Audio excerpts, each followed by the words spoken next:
What if Deku was reborn as a demon slayer? Watch him battle demons and find love with Shinobu, Nezuko, and Mitsuri. Like and subscribe for more. A green-haired man can be seen fighting with the One for All at 10% with an unknown person who was wearing peculiar clothing, as well as carrying a weapon. "Excuse me boy, but can you tell me your name?" The stranger said this a little tired, while looking at a green-haired man who was wearing a suit that looked like a rabbit's, only this one was a dark green. In addition to the fact that he was wearing a metal mouth cover, he also had broken what seemed to be some kind of metal boots that reached a little above his knees. Finally he had broken sleeves on his arms, and he was surrounded by some kind of green rays.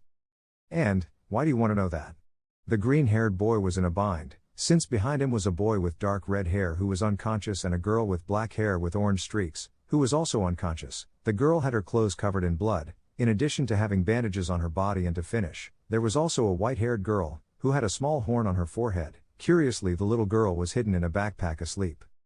And you might be wondering how we got into this situation, so let's go back a few hours. 3 hours ago. We find ourselves in a city that is located in the country of Japan. In that small city, a battle was taking place. In that battle was involved the villain called Kai Chisaki, or better known as Overhaul, who was transformed into a giant monster, because with his quirk he merged with the cells of one of his henchmen, which resulted in a kind of giant beast. On the other hand, there was a green-haired boy who was flying in the air. His name is Izuku Midoriya, ninth bearer of One for All. His hero name is Deku, and he is surrounded by green rays coming out of his body. In addition to having his hair standing on end, the boy had his suit destroyed, and on his back he carried a girl who has the rewind quirk. Her quirk allows her to advance things to an old state or return them to their previous state. The little girl has gray hair, in addition to having ruby-colored eyes. That girl's name is Eri. Why is there no one who has a broader perspective? Don't they know that I plan to destroy the very structure of the world? This was said by Overhaul while his body began to deform and became a whirlpool. In comparison, your justice is tiny, all to believe yourselves heroes, get out of my way. He said the last thing in the form of a scream, while attacking Deku with one of his hands, but it was dodged by Deku, due to the speed that One for All gave him when using it at 100%. "If I can't save a girl in front of me, how am I going to be a hero?" Deku asked, as he landed in front of Overhaul, to hit him, but out of nowhere in the sky some giant yellow fists appeared, which headed towards Overhaul, hitting him squarely. "Capable of saving everyone," Deku shouted, as he gave the finishing blow to the villain called Overhaul in the face. After dealing the final blow, there was a flash that blinded everyone, while powerful currents of air formed due to the blow that Izuku gave. Out of nowhere the sky darkened in a black tone that changed to red, which caused a large whirlwind to form. Due to the powerful blow that Izuku gave, the whirlwind ended up transforming into a black hole, which began to pull several things. Moments before that happened, Izuku was descending from the heights, while deactivating the One for All. After having deactivated the One for All, Izuku observed that little Eri had been knocked unconscious by the use of her quirk, for which Izuku lowered her from his back and hugged her protectively. "Don't worry Eri, everything is okay. You know why? Because I'm here," said Izuku, imitating one of the most famous phrases of his teacher and idol All Might. But then Izuku heard a loud bang. When he turned around he saw that it was the black hole, which had started to pull several things. Izuku, seeing that, he just clung to a tube that was near him. While all this was happening, Izuku tried not to give in to the force of the black hole. On the other hand, Nightai, who was being cared for by Uraka, was in shock, so he tried to get up to go with Izuku and Eri, but it was impossible.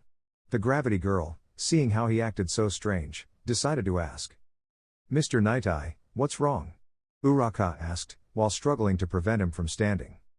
I need to go with Izuku," Nightai answered, stuttering, because with his quirk of being able to see the future, he could see the supposed death of Izuku, Eri and Chisaki, who was still unconscious. Top 10 heroine Ryukyu escaped from the hole along with the aspiring hero Froppy, or better known as Tsuyu Asui. They were also accompanied by the heroine Nehire Hato, one of the 3 greats of the UA Academy. "Miss Ryukyu, look," said Tsuyu, while pointing at the black hole that began to swallow Chisaki, who did not resist, since the poor man was still unconscious.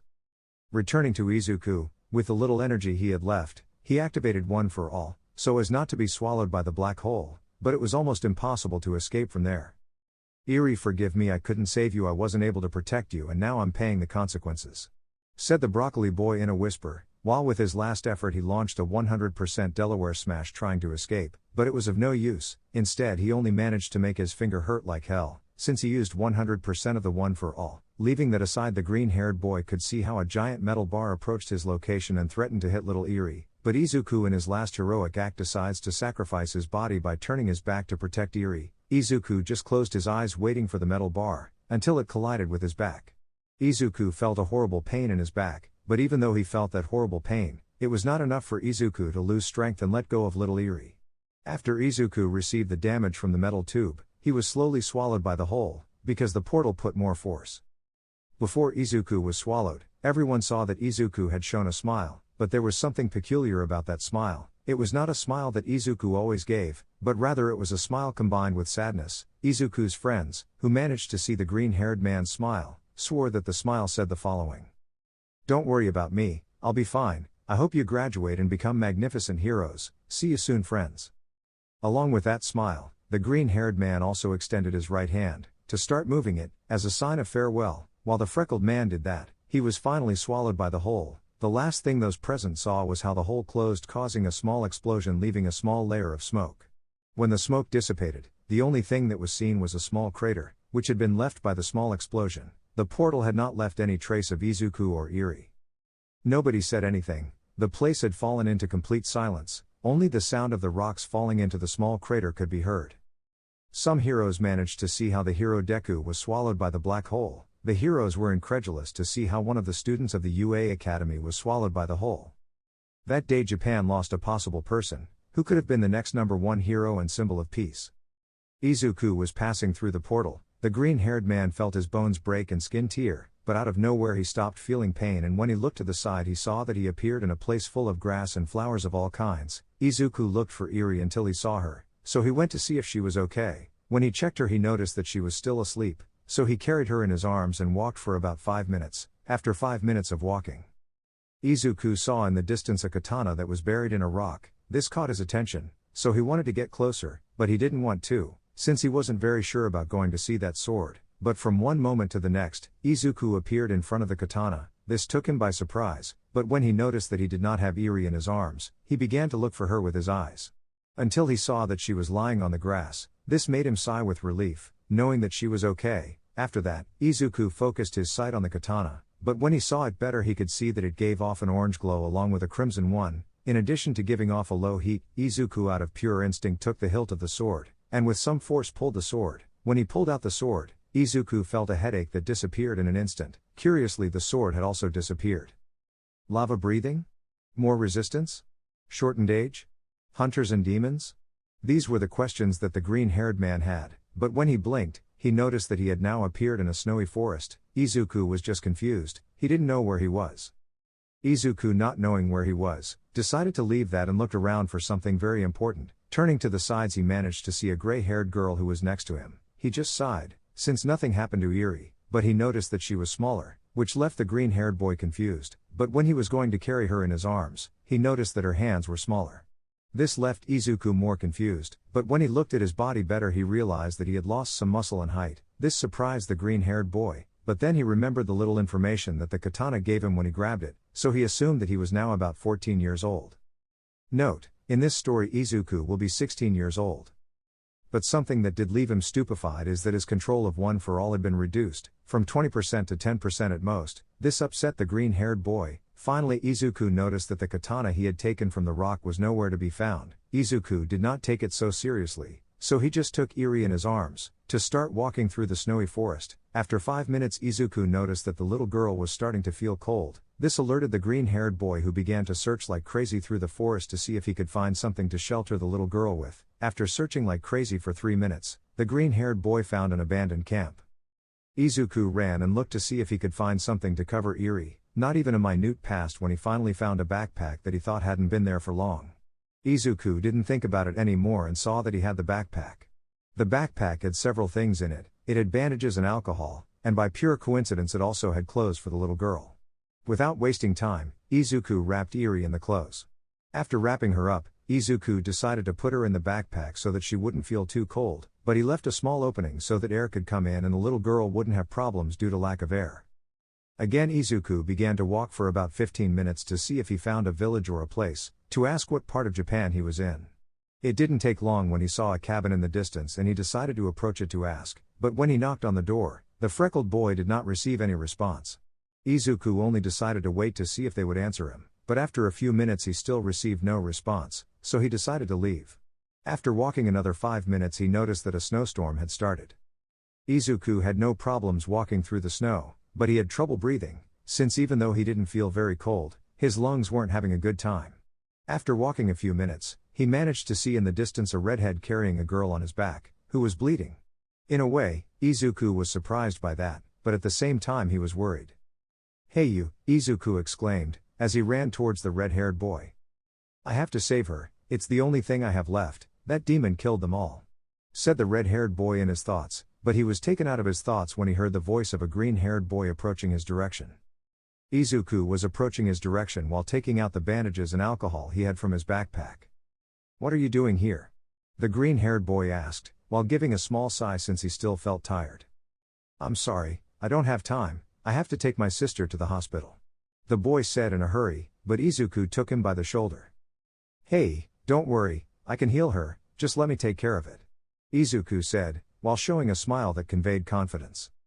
The red-haired boy wasn't sure about giving him his sister, but seeing Izuku's smile, something inside him told him that he could trust him, so without beating around the bush he gave him his sister. "Calm down, trust me," Izuku said, as he put the girl in the snow, then grabbed some snow and put it on the wounds, then bandaged them. "Sorry if I didn't introduce myself, my name is Izuku Midoriya." The green-haired man introduced himself, while still bandaging the girl. "Sorry about that, my name is Tanjiro Kamado and this is my sister Nezuko Kamado." The boy introduced himself calmer, but his tone was filled with sadness, but when he looked more closely at Izuku, he saw that he was wearing some strange clothes that he thought he hadn't seen.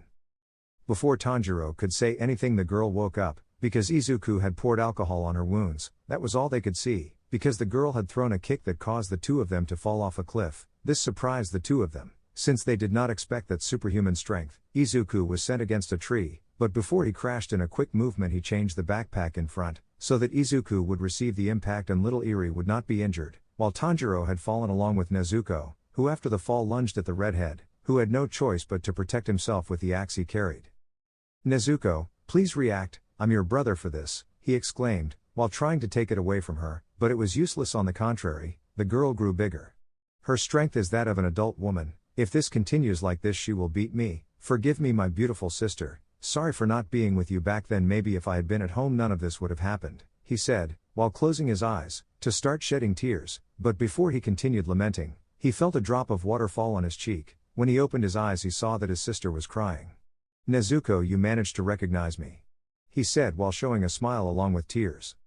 "F or G or DING me," said the girl with pauses, while several tears fell from her eyes. Before the girl continued, Tanjiro felt someone approaching. He instinctively used his body to move Nezuko, who had returned to her aggressive state, then a person appeared.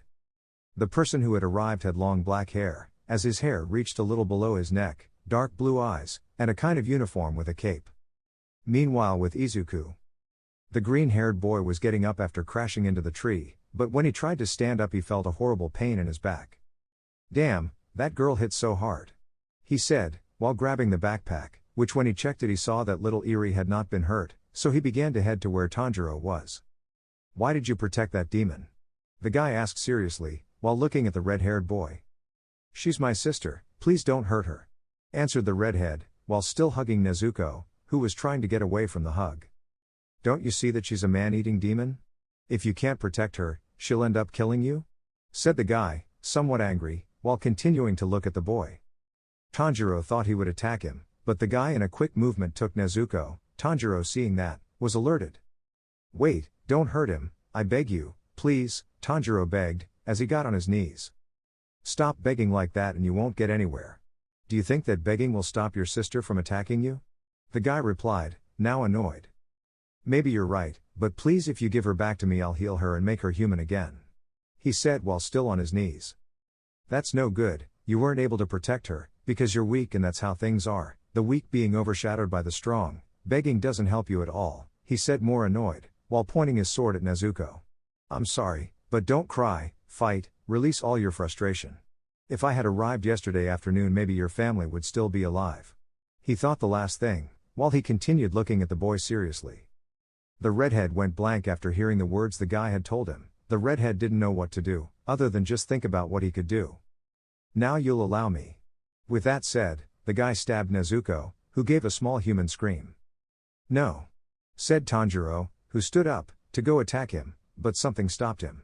Leave her, exclaimed a green-haired man, who with a kick sent the guy 5 meters back. Izuku, seeing that, took Nezuko, who was stunned, and then left her next to Tanjiro. Here, you said you would protect her, right? So if that's the case, take care of this. He said, leaving his backpack. If you don't know the reason, look at what it has inside.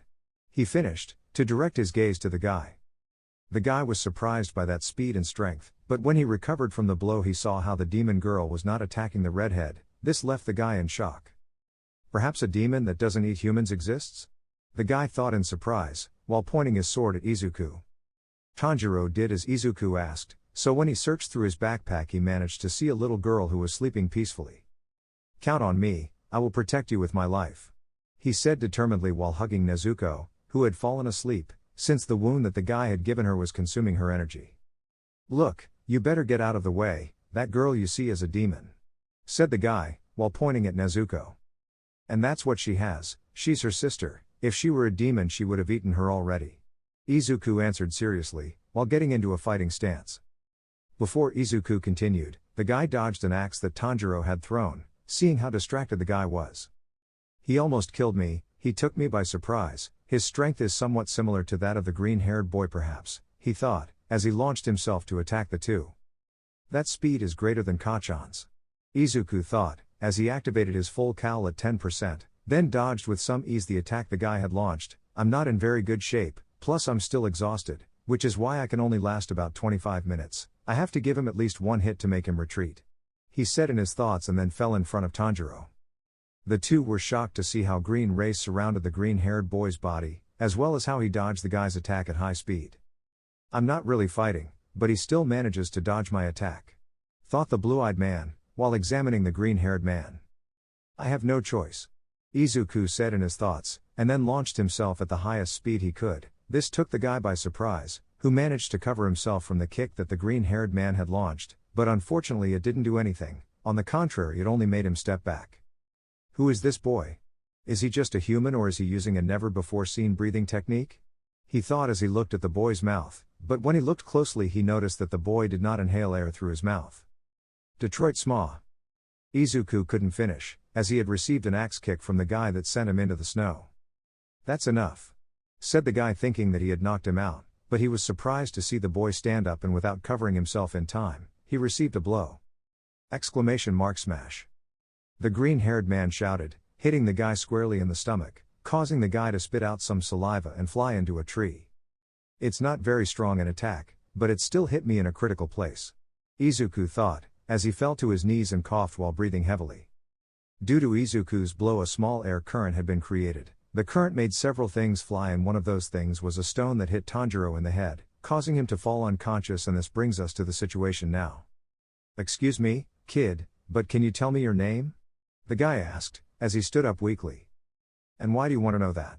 Izuku asked, while imitating the guy's action. To be honest, I'm not the enemy. I'm a demon hunter and I came to finish off one that was threatening to attack. He explained, while taking his sword, which he had dropped after hitting the tree. And how can I be so sure? Izuku asked again, while keeping his guard up.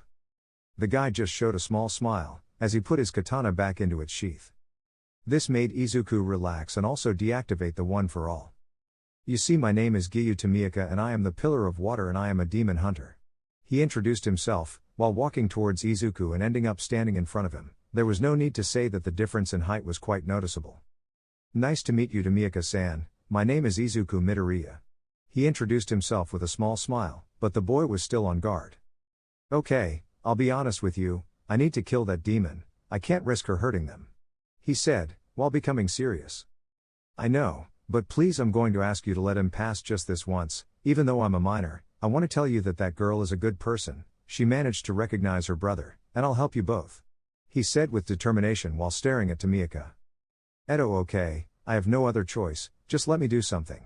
He said as he took a bamboo out of his pocket, then broke a piece of cloth from his clothes and used it as a rope, then approached a sleeping Nezuko and tied the bamboo in her mouth. And that, for what? Izuku asked with some doubt. It's so that her thirst for blood doesn't get the better of her, the black-haired man explained. After putting the bamboo on Nezuko, Tomioka gave a piece of paper to Izuku. "And this?" he asked with Izuku looking at the paper. "That paper has an address towards the southern mountains. My master lives there, he can help you," he explained and then turned around and left, but he was stopped by Izuku. "Wait, Tomioka-san," said he, and then the aforementioned turned to look at him. "I will ask you to please rest. The blow I gave you in the stomach was very strong, so it would be dangerous since if your body does not have enough resistance it can do more damage than the blow I gave you," explained the green-haired man. The black-haired man just nodded, and then jumped disappearing between the trees. After Tomioka left, Izuku just dropped by where the others were.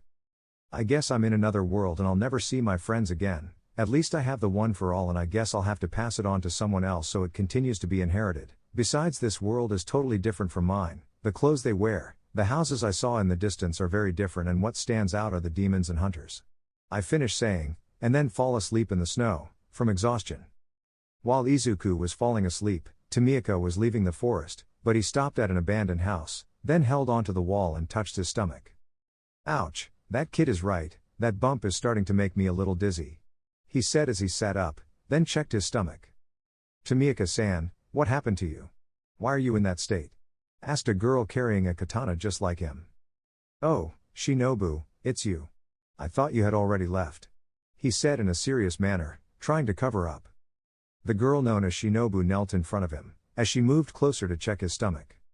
"You don't need to do that," Tomioka couldn't finish, as he started coughing, while a little blood came out of his mouth. "What happened to you? And this blow?" Shinobu asked, touching her partner's wound. "Is there a powerful demon?" she asked again, while looking at him seriously. "Yes, but I already took care of it. The one who did this to me was a human," I finished saying, to fall unconscious from the pain. When the girl heard this, she thought he was delirious, but she didn't say anything, since she had to take her partner to the headquarters. Time skipped 2 hours later. 3 people could be seen on the ground until one suddenly woke up. "Izuku," exclaimed a redhead with a scar on his forehead, which had already closed after receiving the blow from the rock. "Everything is fine. Why am I here?" answered the green-haired boy, who stood up suddenly. "Ugh, I thought that guy had killed you," he said while holding his chest, somewhat agitated.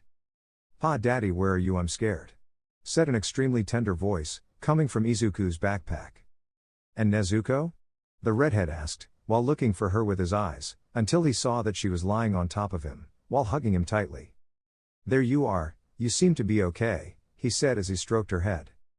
"Daddy, where are we? Who is he?" the little girl asked, while pointing at Tanjiro. "Calm down, Eri-chan is a friend, his name is Tanjiro Kamato and the girl you see is his sister, her name is Nezuko Kamato," he said while looking at the redhead. "Hi Eri, it's nice to meet you," he said as he approached her. "It's a pleasure, Tanjiro-san," she said with her classic tender voice. Out of nowhere Nezuko opened her eyes, standing up. The 3 of them were confused, but Izuku and Eri were more confused when the black-haired girl with orange streaks came to hug them.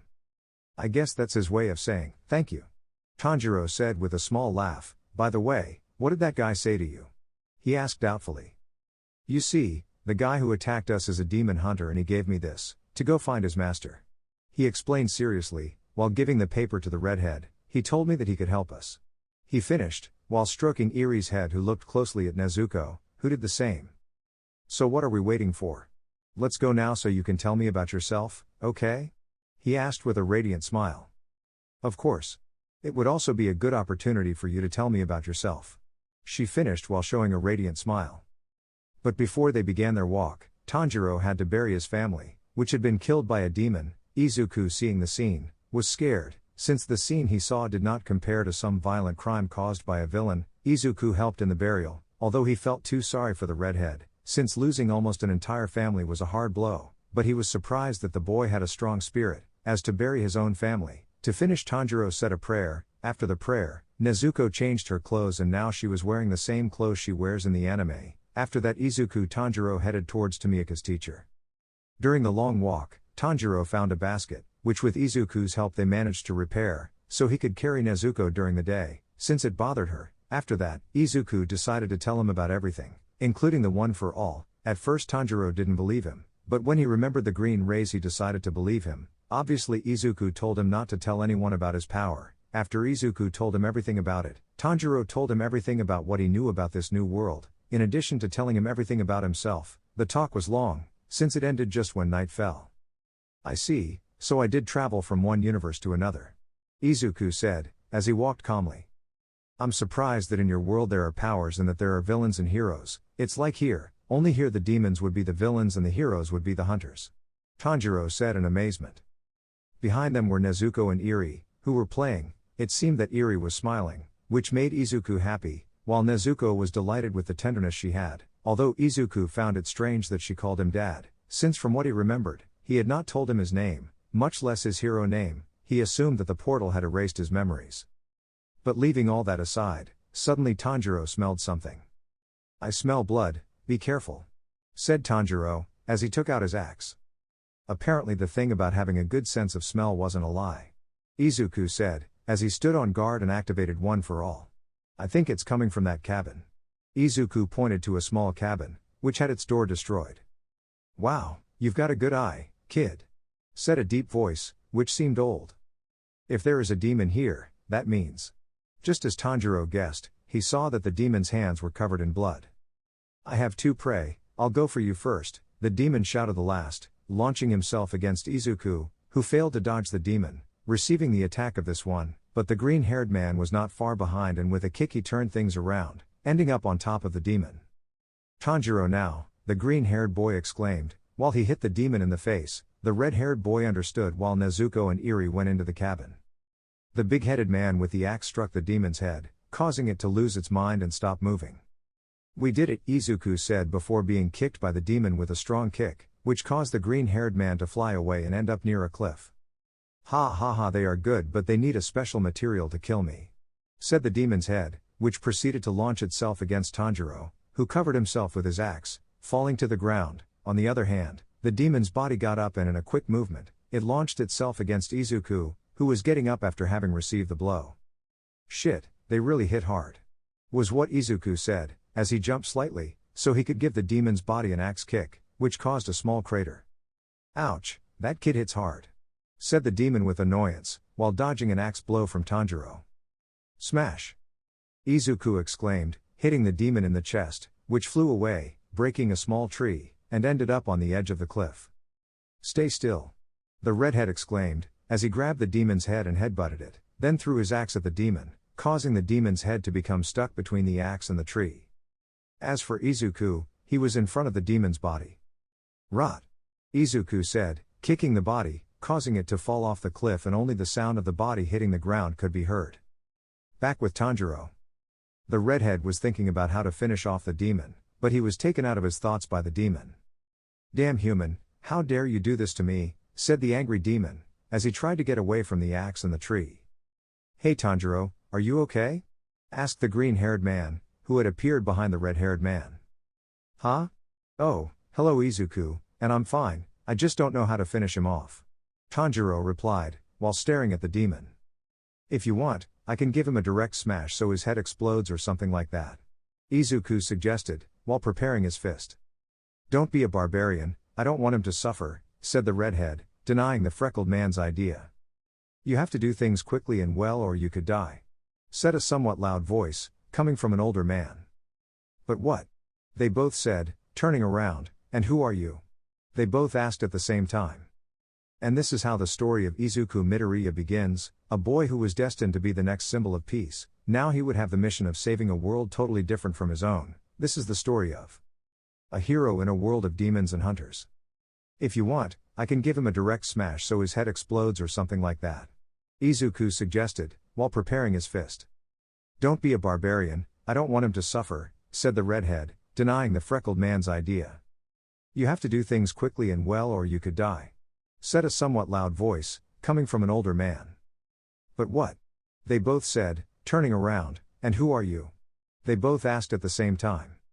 And this is how the story of Izuku Midoriya begins, a boy who was destined to be the next symbol of peace. Now he would have the mission of saving a world totally different from his own. This is the story of a hero in a world of demons and hunters. Current chapter. After both of them said that at the same time, both boys could see an elderly person, about 50 or 60 years old, the person who was approaching them was wearing a rather peculiar mask and also wearing a blue coat and a blanket. After both of them said that at the same time, both boys were able to see an elderly person, about 50 or 60 years old. The person who was approaching them was wearing a rather peculiar mask as well as a blue coat and a white blanket that he used as a hood. "That won't kill him," said the eldest, ignoring the question the two boys had asked him. "So how do we kill him?" Tanjiro asked, waiting for an answer from the older man. "Don't ask me," he replied, while he saw what the redhead was going to do. Tanjiro saw a large rock, so he walked towards the stone, then took it. After taking the stone, the redhead returned to where the demon was, who was unconscious because Izuku had thrown his body into the ravine, causing him pain that made him fall unconscious. "I just have to hit him in the skull a few times until he's dead. It's not that hard, right?" Tanjiro wondered in his thoughts, but he was sweating too much, plus his hands and body were shaking. Izuku, seeing that Tanjiro was just standing there, decided to ask. "Tanjiro, is something wrong?" the green-haired boy asked, noticing how nervous his friend was, while also noticing how his hands were shaking. "Huh? Edo, I'm fine, I'm just seeing where his weak point might be," answered Tanjiro, who was still sweating, while his hands continued to tremble. On the other hand, the elder watched all this in silence, and then spoke in his thoughts. His kindness prevents him from finishing off the demon, and his kindness doesn't disappear in front of a demon, he even feels sorry for it. On the other hand, the green-haired boy also gives off a kindness equal to that of the other boy, but his kindness disappears when he's in front of a demon. It's clear that he's willing to finish off the demon. He said while seeing the aura that both boys gave off, "Giyu, this boy is not ready," he said, while looking at the redhead who was still in the same place. 5 minutes had passed in which Tanjiro had not moved a single muscle, which caused the demon that was still unconscious to wake up. "Did I faint?" the demon asked himself mentally, but when he saw the redhead he started to move his hands, trying to attack him, so to speak. "I'll kill you, you bastard, I can't go to you, so you better come," said the demon, annoyed, while he tried to get away from the tree, but it was useless. Another 5 minutes had passed in which the demon tried to get away, but it was useless, since he had no strength to remove the axe. Due to his useless attempts to escape, the dawn was slowly beginning to rise. Tanjiro turned his gaze to see that it was dawning. After seeing the dawn for a few moments, he turned his gaze to see the demon again, but when he turned his gaze, he could see how the demon was disintegrated by the sun while giving a heartbreaking scream. Izuku and Tanjiro only stood in shock by what they had seen. It disintegrated when the sun's rays touched its skin. They both said, shocked and incredulous. "That's why Nezuko didn't want to go out when the sun was out," Tanjiro said, still shocked and incredulous. "That explains a lot of things," Izuku said a little calmly. "Wait, where are Nezuko and Eri?" the redhead asked, upset. "Calm down, they went into the cabin," Izuku answered, trying to calm his friend down, and successfully doing so. After things calmed down, they entered the cabin and could see a Nezuko in Tanjiro's basket along with little Eri, who had a blanket on top of them. This made both boys happy to know that they were okay. But then both boys noticed that the bodies of the people the demon was eating were not there, since when they saw the demon for the first time.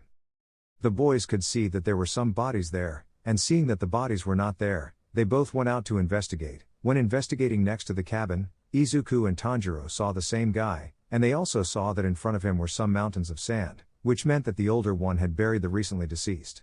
Finally, they saw that he was kneeling and was doing a kind of prayer. The older one just stood up, and then said the following. "I'm Sakonji Urokodaki," he said, introducing himself without turning to look at them. "You're the boys Giyu Tomioka told me about, right?" asked the older one in the same position. "Exactly, let me introduce myself, I'm Tanjiro Kamato." The redhead introduced himself. "I am Izuku Midoriya." The green-haired boy now introduced himself. "And the girls you saw in the cabin are my sister Nezuko, and the girl you saw is called Eri," Tanjiro said to the older man, who had turned to look at them, but especially at the redhead. "Tanjiro, what would you do if your sister devoured a human?" he asked calmly, seeing how the red-haired boy had been surprised by that question. Tanjiro had remained silent, since he had never thought about what he would do if his sister were to attack a human, but because of that the older man approached the redhead, and then slapped him, which surprised Izuku and Tanjiro, who was holding his cheek, since the slap had been strong. "You take too long to make a decision," he scolded the redhead, who was still rubbing his cheek. "You didn't manage to kill the demon before dawn," he said calmly. "Do you know why you couldn't answer my question?" he asked again without taking his eyes off the redhead. But again the elder received no response from Tanjiro. "You lack determination. Urokodaki said, scolding Tanjiro again. After Urokodaki scolded Tanjiro, the redhead understood what he wanted to convey. On the other hand, Izuku just remained expectant of what was happening. Did you understand? Asked the eldest, who had turned to look away. Yes, Tanjiro answered seriously. Well, in that case I will test you and your friend, to see if you are worthy of being demon hunters. Said the older now seriously, bring your sister and have your friend bring the girl, then follow me. And with that said both boys got married. Tanjiro carried his sister, while Izuku did the same. After that, the three of them started a race, in which Izuku kept pace with the older one without using the one for all. Urokodaki was surprised to see how the boy kept pace with him, although it was not noticeable because of his mask. On the other hand, Tanjiro was behind because he was not used to running. He's so fast, how old is he? Even Izuku can keep up with him. Tanjiro said in his thoughts, as he continued running while breathing heavily. Hold on Nezuko, you always had to hold back and hold on. He said still running, and then remembered a small memory. Flashback. A Nezuko could be seen before she became a demon, who was sewing what appeared to be a kimono. You're sewing it again, I'll have to buy you a new one. Said the redhead, while looking at his sister with a smile. Don't worry, I like this kimono, better spend that money on food, for our little brothers. Said Nezuko looking at the redhead with a smile. End of flashback. You will be human again, I promise, and I will buy you a beautiful kimono. Said Tanjiro determinedly, while releasing a small tear. A few hours had passed, the afternoon had already fallen and now we can see a redhead, who was sweating too much while breathing heavily. On the other hand, the green-haired man was also almost the same as the redhead. Izuku was grateful for the training he had with All Might when he trained him to be able to inherit one for all, since he made him run several kilometers. So, did we pass the test? Asked the redhead, who believed that was the test. The test begins now, we will climb up the mountain. Explained Urokodaki, while taking off the white blanket he was wearing. Tanjiro had just gone blank upon hearing the older man's words. On the other hand, the green-haired man was the same as the red-haired man. After that, Urokodaki told them that they could leave their things, so that they would not bother them during the test. I'll take care of the girls, so don't worry about them. Said Urokodaki looking at the redhead and the greenhead, who were leaving both girls on some beds that the aforementioned had lent them. The hours passed and night had already fallen. Now we can see a green-haired man and a red-haired man, who were following Urokodaki, who was walking calmly, while Izuku and Tanjiro were already tired from having walked too much. I'm very tired, I feel like I can't move my legs anymore. From what I see, Tanjiro is the same as me, only worse, since he doesn't have the same stamina that I have. Izuku said in his thoughts, while he watched a redhead, who had a tired face. After walking for 3 minutes, the three of them stopped at a certain point on the mountain. Go down from here to the house on foot, Urokodaki explained, turning to look at both boys. This time I'm not going to wait for dawn, he finished as a fog covered him, and after the fog dispersed, the older boy was no longer there. Is that all? We just have to get back before dawn, it will be easy. The good thing is that I have a good sense of smell, and I also memorize Urokodaki's scent. Said Tanjiro, thinking that the test would be easy. I don't know Tanjiro, I feel like it won't be easy to pass the test. Izuku said, not very convinced. Come on Izuku, I don't think anything bad will happen.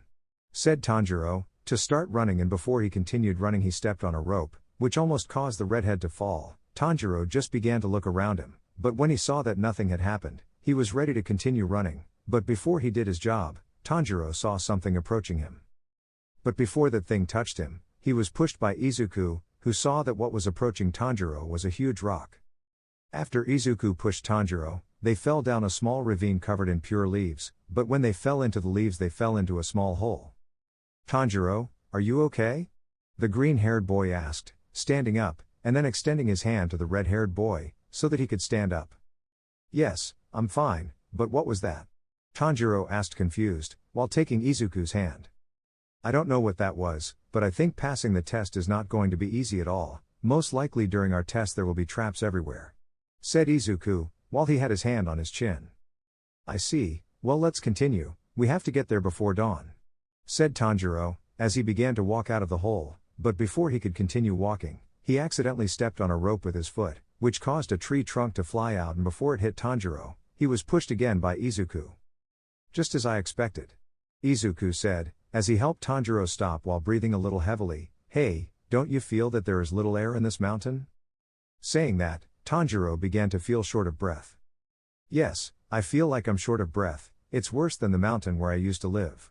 Tanjiro said with some difficulty breathing. Before we continue, let me concentrate on sniffing out the traps so we can guide ourselves to the house and avoid one or another trap. And with that said, Tanjiro closed his eyes, then smelled the traps. Once having the location of the traps, Tanjiro started running, followed by Izuku. After starting to run, they began to dodge some traps. In one of those traps, one was about to hit Tanjiro, but he was saved by Izuku, who had received the impact, but that did not make Izuku stop and continue running. 30 minutes had passed. While this was happening, Urokodaki was covering a Nezuko and an Eri, who were sleeping. After having covered them, he looked at the door for a few seconds, to then see how it was open, revealing a green-haired man, who was hurt, in addition to having his left arm covered with some blood and having some blood on his forehead. But then he saw that he was carrying a red-haired man, who was also unconscious. The red-haired man was almost equally hurt, only with some exceptions. We're here now, Izuku said, then fell unconscious, while being crushed by an unconscious Tanjiro. Urokodaki didn't say anything, other than just remembering the moment when he received a letter from Tomioka. Flashback. A Urokodaki could be seen, who was reading a letter that had recently arrived to him. Tomioka's letter. Greetings, Mr. Sakonji Urokodaki. I sent you 2 young men who want to become demon hunters. A red-haired boy had the guts to throw an axe at me and almost killed me. A demon killed his family and turned his sister into one too, but he thought it would not attack humans. Also, there is a green-haired boy who managed to do critical damage to me, as he managed to give me a powerful blow to the stomach, which managed to knock me unconscious after I fought against him. If I'm honest, I sense something different in the two of you. The red-haired boy has a good sense of smell just like you, while the green-haired boy has superhuman strength. Since when I fought him, he began to release a kind of green rays. I thought he was using a breathing never seen before, but when I saw his mouth I noticed that he wasn't inhaling air. It's possible that the red-haired boy and the green-haired boy can inherit our traditions. I beg you to train them. I know it's a selfish request, but I hope I can count on you. I hope everything is going well for you and that you are in good health. Sincerely, Giyu Tomioka. End of flashback. After remembering when he read the letter, he only stared at Izuku and Tanjiro, who were still unconscious. After looking at them for a few seconds, he said the following. He accepted them as a disciple, Izuku Midoriya and Tanjiro Kamato. 5 hours later. You can see an Izuku and a Tanjiro, who were looking at Urokodaki, since he was explaining something to them. My job is to be an instructor. Each instructor trains their swordsmen in their own way in different places. In order to become demon hunters, you will have to survive the final selection on Mount Fujikasan. But it must be stressed that I will be the one to decide whether you can participate or not. Explained the eldest, looking at both boys, who nodded. Tanjiro's POV. Today we descended the same mountain. As we were descending the mountain often, we were increasingly better at dodging the traps, and running often made my stamina greater, as well as Izuku's stamina. The bad thing was that as we were descending the mountain, the traps were getting worse. And that's how Izuku and Tanjiro's training began, which lasted approximately 2 years, 2 years in which Izuku and Tanjiro learned many things. End, Tanjiro's POV. POV Izuku. 2 years had passed, during which Tanjiro and I descended from a much more dangerous mountain, and Urokodaki taught us the 10 water-breathing postures, and by training hard I managed to control one for all at 70%. In addition, Nezuko usually wakes up after 1 week. I was also training Eri when I had free time, so she could master her quirk. At first it was difficult, but then it was not so difficult to train her power anymore. Curiously, Nezuko has been very attached to me, since I lived with her too much but her affection for me reached the point that she gave me hugs. At first I got nervous and blushed when Nezuko hugged me by surprise, although after that I got used to it a little, but still, I only reciprocated the hug, although Eri began to call her mom. That made me blush too much since she always called me dad. Curiously, Eri began to call Tanjiro as uncle. This did not bother Tanjiro, instead he liked it. After that, I decided to train that posture that I had received. When I touched the sword of that rock, the sword had given me information about a breath, and that was the lava breath, so I chose to train the postures. At first it was difficult, because in the first attempts to use the first posture it was costly, 5 hours at most late, to use the first posture, but after a while I managed to master the first posture and so on with the following postures, until I mastered them all. At one point in my training to master the lava stances, Tanjiro became interested, so he asked me to teach him. In the end he only managed to master 2 stances, since it was harder for Tanjiro than for me to be able to use the first stance. During these 2 years I managed to get my same age and my same height, so we could say that I am 16 years old again and have a height of 1.66, but leaving that aside, Tanjiro and I have become very good friends, to the point that we treated each other like brothers. During our training, Tanjiro and I had to cut about 2 giant rocks, which were the final test, to see if Tanjiro and I were worthy of going to the final selection, to finally become demon hunters. The first to try was Tanjiro, but he couldn't no matter how hard he tried. After Tanjiro failed, he trained as hard as he could, but still couldn't cut the rock. Instead I could only make a few small scratches. After that I decided to use the one for all and channel the power into the sword, which worked and I was finally able to cut the rock. Although it was difficult for Tanjiro, I wanted to help him cut the rock, but he told me that he had to do it alone. After that, we met a girl named Makomo and a boy named Sabito, who had a fight with Tanjiro when we first met them. After that battle, Tanjiro began to train with the help of Makomo and Sabito, although Makomo told him what he was wrong with and what he needed to improve. They never said why they were helping Tanjiro, much less where they came from, since when we asked them where they came from or why they did all this, they always answered with things that had nothing to do with it, such as that she and Sabito loved Urokodaki very much, among other incoherent things. After that, in the end there was a small battle between Tanjiro and Sabito, in which Tanjiro managed to cut his mask that he was wearing, revealing his face. After that battle, Sabito only showed a smile as did Makomo, and then both began to disappear into the fog that was there at that time, since it was snowing that day. After the fog dispersed we saw how Tanjiro had finally cut the rock. After Tanjiro cut the rock, Urokodaki arrived, who was the person who had given us the challenge of cutting that rock. Urokodaki had told us that he had no intention of sending us to the selection since he did not want to see more dead children. In the end he stroked our hair and said good job. After that he hugged us and told us to come back alive and that Nezuko, Eri and him would be waiting. End. Izuku's POV. We found ourselves in Urokodaki's house, where you can see a red-haired man and a green-haired man, who were surprised to see so much food that Urokodaki had prepared. Why am I preparing so much food? Tanjiro asked, stunned by the amount of food there was. To celebrate, since they finished training. Answered the eldest, while serving food on 2 plates. Don't hold back, eat. He finished, while giving the 2 plates full of food to both young people, who accepted happily. Thank you very much, both boys thanked at the same time, and then proceeded to eat. Izuku and Tanjiro, this is all I can do. From now on you will live some days much harder than your training, so at least rest without worries. Urokodaki said in his thoughts, as he looked at both young men, who extended their empty plates, then took both plates and filled them with food again. An hour had passed and now we can see Tanjiro cutting his hair, since it had grown too much during the 2 years. On Izuku's side, he was playing with Eri, while Urokodaki was folding about 2 light blue coats with white spots. Izuku and Tanjiro. Urokodaki said, making both boys stop what they were doing and pay attention to him. Did you like the food? He asked, without turning to look at them. Yes, I haven't eaten something so delicious for a while. Tanjiro replied with a smile. What? Tanjiro said. Izuku said with a smile, while stroking Eri's hair, who had a tender smile.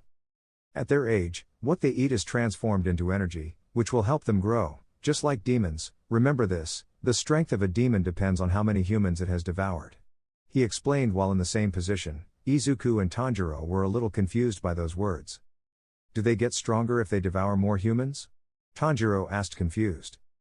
That's right, they gain more strength if they devour more humans, although there are some demons, which can transform their body or develop new techniques.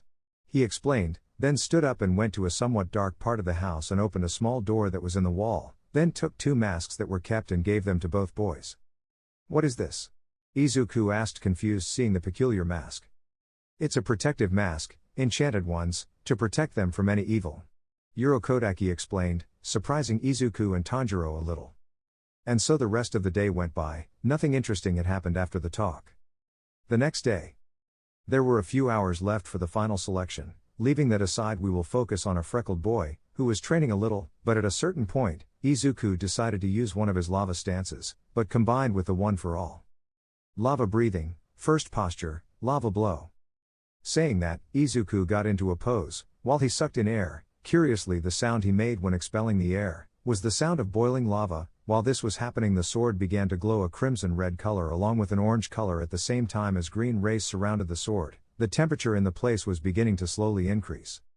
While the sword began to spill small drops of lava, which when touching the ground, released steam while releasing small green rays, and without further ado, Izuku launched a vertical cut, and then saw how an orange and red cut combined with green rays came out of the sword, which headed deep into the forest. The attack continued in a straight line, until at a certain point the attack was undone. When the attack disappeared, Izuku saw a trail of destruction. This surprised the freckled boy.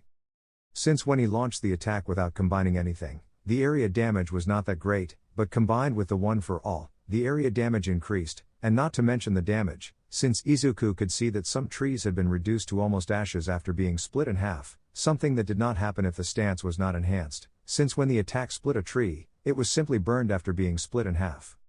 Wow, I didn't think the area damage would increase, for now it's the first stance that I can combine with one for all. Izuku said happily. After training for 1 hour, Izuku decided to spend his remaining time playing with Eri. After that, both young men were already dressed. Tanjiro was wearing an outfit similar to Urokodaki's, in addition to wearing the mask that she gave him, next to his head, while Izuku was wearing his fully repaired hero suit. Some time ago Izuku had decided to restore his suit, and to do so he needed Urokodaki's help.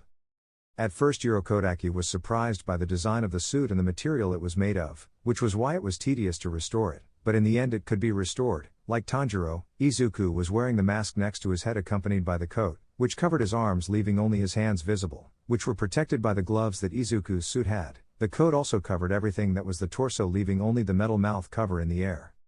"Don't worry about Nezuko and Eri, I'll take care of them," Urokodaki said, to which Izuku and Tanjiro nodded. "Thank you very much." Izuku and Tanjiro thanked in unison. After that, both young men began to run, but not before Tanjiro said something that surprised Urokodaki.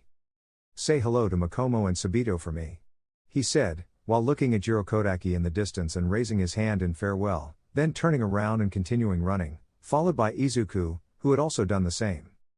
Urokodaki was quite surprised when he heard the redhead's words, so he could only say, "Tanjiro, how do you know those names? Those children are already dead." The eldest asked himself in his thoughts, surprised. Returning with Izuku and Tanjiro, both were walking while talking, but then Izuku came up with the idea of doing a race. Tanjiro, hearing the idea of his best friend, accepted without problems. After the redhead accepted, Izuku and Tanjiro just got ready, then both started running. Obviously Izuku did not use the one for all, since that would be cheating. After having been running for a while, both boys arrived 30 minutes early to the selection, which meant that there was still no participant in the selection. Upon arriving at the selection, Izuku and Tanjiro saw that they were surrounded by a kind of trees, which had purple leaves, which shone brightly. This caught Izuku's attention, since he had never seen that type of trees. "Hey Tanjiro, what are these leaves?" the freckled boy asked curiously, touching the leaves. "These leaves are wisteria," the red-haired man replied, amazed, while touching one of the leaves. As the two boys walked towards the entrance, they saw a black-haired man in the distance who was accompanied by two girls. "Hey Izuku, that's not the guy you fought 2 years ago, what was his name?" the redhead asked excitedly, pulling the green-haired man's coat so he could see, since he was still looking at the wisteria. "Eh? Oh, you mean that guy?" Izuku asked, pointing at the guy. "That's right," Tanjiro answered. "If it's the same one, to be honest he hasn't changed at all during these 2 years, I think his name is Giyu Tomioka," said the green-haired boy with a small smile. "Let's greet him and thank him for what he's done for us," said the redhead about to go, but he was stopped by the greenhead. "Wait, before we go, we have to see if he still remembers us, for now pretend as if you hadn't seen him," the green-haired man recommended with his small smile. "Okay," said the redhead, still happy and excited, and then both boys proceeded to walk away, dissembling. Meanwhile with Tomioka. "Come on Tomioka-san, remember that Kanao is a very skilled girl, I'm sure she'll pass the test," said a black-haired girl with purple locks. The girl had purple eyes, and was also short. Curiously, the girl smiled in a rather peculiar way, but it was clear that she was happy. "I know Shinobu-san, but you don't have to be too confident, even though Kanao is very skilled, she might encounter a demon that is at her level," said the black-haired man seriously. The girl known as Shinobu just nodded at her partner's words, then said something that interested Tomioka. "Tomioka-san, did you meet that boy with the green rays again? Are you sure he wasn't a demon?" asked the black-haired girl with purple locks, changing her expression to a serious one. Tomioka was just going to answer with a no, but in the distance he saw two boys. Tomioka felt like he already knew them, until he remembered who they were. He just watched them and saw that they were talking about trivial things, so he decided to go over and say hello. "Wow, so my master did decide to train them," said the black-haired man, as he approached both boys, then put both his hands on both of their heads and proceeded to ruffle their hair. "Hello Tomioka-san, it's nice to meet you," said the redhead happily. "Wow, it's been a long time, but I'm glad you're okay," said the green-haired boy with a smile. "Nice to meet you Tanjiro, I'm glad you decided to come, both of you will be excellent demon hunters," said the black-haired man with a smile. This did not seem strange to Izuku and Tanjiro, since they did not know Tomioka at all, and the fact that he showed his emotions was already strange, for a person who has known Tomioka for some time, but the conversation would be interrupted by a voice. "Wow Tomioka-san, I didn't know you had successors," said a female voice approaching the location of the three boys. "Aren't you going to introduce me to your friends?" Tomioka, hearing that voice, changed his smile to a serious expression. "Oh, yes, sorry, the green-haired boy is called Izuku Midoriya and the red-haired boy is called Tanjiro Kamado. They are Urokodaki-sensei's apprentices and are the closest to being water pillars," said the black-haired boy with his classic seriousness. Izuku and Tanjiro, seeing the girl, were alerted, as they assumed she was another pillar due to the clothing she was wearing, which looked a bit like Tomioka's. Without wasting time, both boys began to bow several times. "They seem to have manners," the girl said, smiling. "Oh, by the way, guys, this is my pillar partner, her name is Shinobu Kocho, pillar of insects." After saying that, the girl also bowed. "Apart from me, she is Kanao Tsuyuri, she is my apprentice and she is the closest to being the pillar of the insects." After saying that, the girl known as Kanao also made a reference. Tanjiro blushed a little when he saw her. This was noticed by Izuku. Well, what do we have here?" Tanjiro blushing. "That's new," said the green-haired boy, then proceeded to take out a small notebook that he had kept in a bag that Izuku's suit had. After taking out the notebook, Izuku took out a pencil, then proceeded to write the following. Blushing Tanjiro. An event that only occurs when Tanjiro notices something that caught his attention. After writing that, Izuku put away the book and pencil. What are you saying? I didn't blush." The redhead tried to hide his blush in vain, but it was no use anyway, since everyone had noticed. But the little moment would be interrupted by Shinobu, since upon seeing Izuku, she remembered a talk she had with Tomioka a while ago, in which, after the black-haired man fell unconscious and he was already recovered, the girl asked the black-haired man if he could tell her more about that boy who left him unconscious. Tomioka could only answer that he was a boy with dark green hair, and that he was wearing some kind of suit and that it could somehow release green rays. Shinobu, remembering her partner's small response, could realize that the boy in front of her was the same boy who knocked Tomioka unconscious, so she decided for herself to find out if it was true that the green-haired boy could release green rays.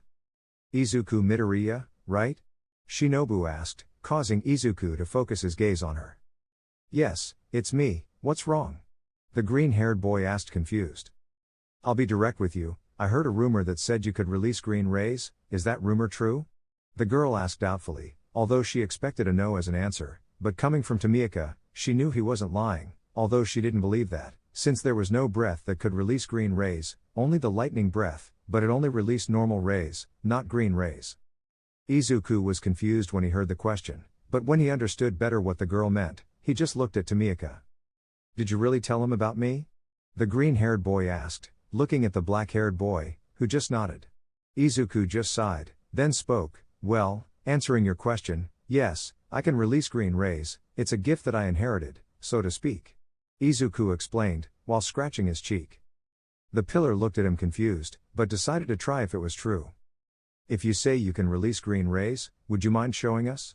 Shinobu asked, while looking at the green-haired man, who accepted, then got into a pose, but before activating his power he was stopped by Tomioka. "Wait, if it's been 2 years it means you've advanced too much, right?" asked the black-haired man, while looking at the freckled man, who decided to present his power in a better way. "Well, how about I show you the power with which I fought Tomioka-san and then show my maximum power?" suggested the green-haired man, who received a yes from everyone. "Well, let's start with this." Saying that, Izuku stepped back, then got into a pose, and to the surprise of those present, they saw that red marks had appeared on Izuku, which surrounded Izuku's entire body. The green-haired man only managed to say in his mind, "One for all, full cal 10%. And with that said, the red marks disappeared, and then some green rays began to emerge from his body, while his hair and eyes began to shine. "Is that the same power you defeated me with?" Tomioka asked, looking at Izuku, who had deactivated his power. It's the same, you see my peculiar power is usually measured by percentages, and to be honest you didn't make me use the maximum percentage. Izuku explained, somewhat nervous about the reaction Tomioka would have. So how much percentage did I make you use? Tomioka asked, intrigued. Well, the maximum percentage of my power is 100%, and to be honest you only made me use 10% of it. Izuku replied nervously. Tomioka was stunned when he heard the green-haired boy's response. I only made you use 10%? And I thought I made you use 20 or 40%, said Tomioka, a little dejected. No, what happens is that back then I could only use 10%, besides, if you had fought seriously from the start, maybe you would have beaten me. Explained the green-haired man, to which Tomioka understood. Fine, now I will use all my power, but first I ask you to back off a little for safety. After saying that, those present made noise, but before that, Izuku took off the coat he was wearing, completely revealing his hero suit. Those present, except for Tanjiro, were surprised by Izuku's suit, since for them that suit was strange. Shinobu curiously asked him about why he was wearing that peculiar suit. Izuku got nervous, since he was not going to simply say, "Oh, I wear this suit because I am an aspiring hero." Clearly he was not going to say that, so the green-haired man simply said that he wore the suit because it helps him have better control of his power. After that, Izuku got into a pose, and like the previous time, the red marks appeared. Again Izuku could only say in his mind, "One for all, full cal 70%. Saying that, his green rays appeared again, with the difference that these were much more intense. What surprised those present was that Izuku's hair began to shine a water green color, and then they saw how Izuku's hair stood up a little, while his eyes released water green rays in small quantities. Everyone present was surprised, even Kanao herself, who was a little surprised. After that Izuku deactivated his power, and then approached his companions. "So, what did you think?" said the freckled man, while Tanjiro gave him his coat, since he had given him his coat, so that he could hold it. "That was amazing," Tanjiro said, with stars in his eyes. The pillars were still in shock, but Shinobu was the first to come out of her astonishment and asked the following. "Izuku-san." Shinobu said, making the green-haired boy pay attention, "What percentage did you use a moment ago?" he asked. "Well, last time I used 10%, but this time I used my maximum percentage. To make it simpler, I used 70% of my power," Izuku explained, surprising those present. "How powerful are you using 70% of your power?" Tomioka asked, intrigued to know how powerful Izuku was using that 70%. "The truth is, I don't know exactly how powerful I am using 70%, but what I am sure of is that with a single hit I can create powerful air currents, but if I hit a demon with this percentage, the damage it will receive will be quite painful," Izuku explained, looking at his right hand. After that, they were talking about trivial things, to get to know each other better. After the talk, the pillars left, since the selection was about to start. While the pillars left, Izuku and Tanjiro continued talking happily, while Kanao watched them. Normally the girl did not usually speak unless she was ordered to or tossed a coin she carried with her, but she was so curious that she ignored all that and joined the conversation of both boys. But Kanao paid more attention to Tanjiro than to Izuku, since inside she told her to pay more attention to Tanjiro. After that, two twin girls appeared who were scary to Izuku. The girls just proceeded to say the rules, which were to survive for 1 week. If they survived for 1 week they would officially become demon hunters. After the explanation, all the contestants went to the entrance of the test. Some were scared, others were determined to become hunters. But with Izuku and Tanjiro, the situation was different. "Let's do our best in this test," Izuku said, extending his fist to Tanjiro. "Same here," said the redhead, doing the same, both of them bumping fists. After that little talk, the test began, in which, to summarize, all the participants dispersed, although Izuku and Tanjiro decided to stay together, until night fell. While both young men ran through the forest, they managed to defeat a demon, which had been responsible for killing all of Urokodaki's disciples. After that, both boys were killing several demons, but not before asking them how they could turn a demon into a human. Sadly, the demons did not respond, since they were quite scared of both boys. Some demons invented remedies that supposedly would turn a demon into a human, but the materials they needed were practically impossible to get. It had been a week since they started the test. Right now there was a redhead, who was coming out of the forest. He had several wounds on his body and some bandages on his body. The boy was looking with his eyes for the one he already considered his brother, but he didn't see him anywhere. The redhead got worried, but then Tanjiro saw Kanao in the distance. He with a little nervousness approached to tell him. "Hello Kanao-san, have you by any chance seen Izuku?" the boy asked, worried about his best friend. The girl, upon hearing the question, simply shook her head. Tanjiro, seeing that Kanao hadn't seen Izuku either, simply became more worried. 5 minutes had passed and Tanjiro hadn't seen Izuku anywhere. The redhead's concern was such that he was about to return to the forest, if it weren't for Kanao, who prevented the redhead from returning to the forest. Before Tanjiro made a fuss, he saw a green-haired man coming out of the forest, who had a bandage on his head, and also had not so serious injuries. But what stood out about those wounds was a wound that Izuku had on his left shoulder. The wound looked like it was freshly made, and it was bandaged with the coat that Urokodaki had given him. When Izuku came out, he saw Tanjiro and Kanao in the distance, so he approached them. "Hi, sorry if I took too long, but I had some small problems," Izuku said a little nervously.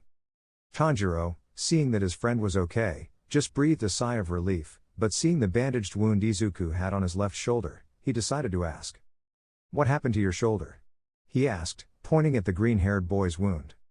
"It's nothing Tanjiro, it's just a cut," he said to Izuku with sadness. The green-haired boy only remembered how he had gotten that wound. Flashback. Izuku was walking through the forest, heading towards the exit, but then Izuku tripped on a rock, which caused him to fall down a small ravine. While Izuku was falling, he cut himself on a sharp rock, which left him with a cut on his left shoulder. After that fall, Izuku with some effort stood up, then looked at his wound and realized that it was not a deep cut and the only thing that was necessary was to stop the bleeding. Izuku, without wasting time, began to look for something to stop the bleeding. Luckily for him, Izuku found a lake in which he could wet the wound. At first the wound burned when the water touched the wound, but thanks to this the bleeding had stopped, and to avoid any infection, Izuku used Urokodaki's coat as a bandage. End of flashback. After that memory, Izuku noticed that there were fewer participants, as there were only 5 participants left, counting a blonde who did not look happy and a guy who did not look friendly at first glance. But then the same girls appeared and congratulated the remaining participants.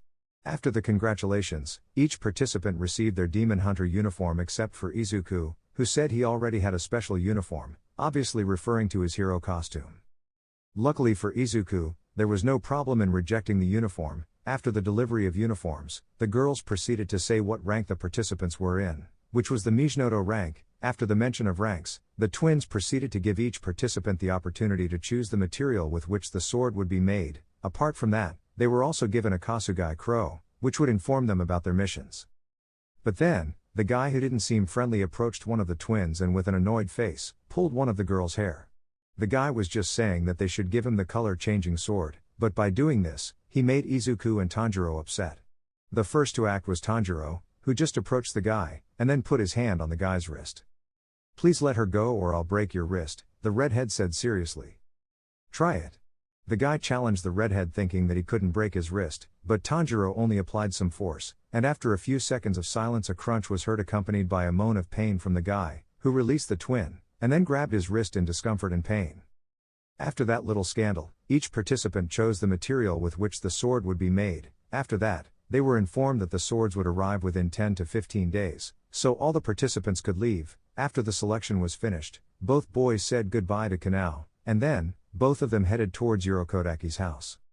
Now we can see 2 boys walking, although the peculiar thing is that both were walking slower, since being in a forest for 1 week made them spend all their energy. Both young men had already been walking for 10 hours, night had fallen once again.